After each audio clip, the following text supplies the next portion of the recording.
Just a bit of background about you and how it all came together and your love of music. For many people, it was the Ed Sullivan Show and listening to the Beatles. Now, obviously, that wasn't quite your era, but it was still being introduced to rock and roll on on the TV, wasn't it? It was your grandfather and this Jerry Lee Lewis thing when you saw it and you're hooked. Yeah, yeah. I was little. I don't, I was 4 whenever I started taking piano lessons, so that was around the time that I saw that. Um, and I don't remember. I don't have any memories of my life prior to that, but I do remember that, and I remember the smell of the piano. My granddad, when I asked him, I told him I wanted to play piano at 4, and as a 4-year-old, I could have just mumbled. I could have. It could have been anything. I could have saw a sword on television and told him I wanted to be a samurai. But my granddad loved music and he loved piano, and so as soon as I said that, he said okay. And a couple weeks later, my dad took me over there, and I can see walking in the house, and he had bought a piano, and he paid for the monthly piano lessons for me. So, um, and from that point forward, I don't ever remember not being enticed with music or writing music or being in love with music.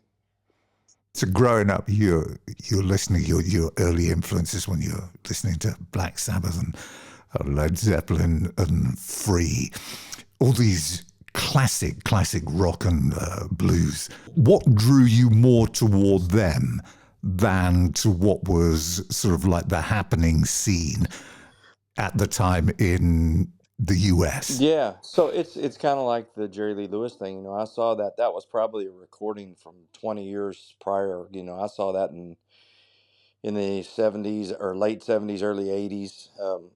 And the same with the Black Sabbath stuff. I didn't hear that stuff until the first time I heard Black Sabbath. I was at a church retreat of all things, and I was probably 14 or 15. And prior between 4 and 13 or 14, whenever I heard the Sabbath stuff, I was listening to whatever was on the radio, at the Mm. time, just pop American stuff. But when I was at a church retreat and I went down in the basement of this building, and all these guys were huddled around this record player, and they had Paranoid, and they were playing that. And I just thought it was the most, bombastic, crazy, great thing I ever heard. And I was hooked on heavy guitar from there forward. Um, Yeah, I saw you say when you first heard Black Dog and Stairway to Heaven, you described these as life changing yeah, moments. absolutely. Absolutely.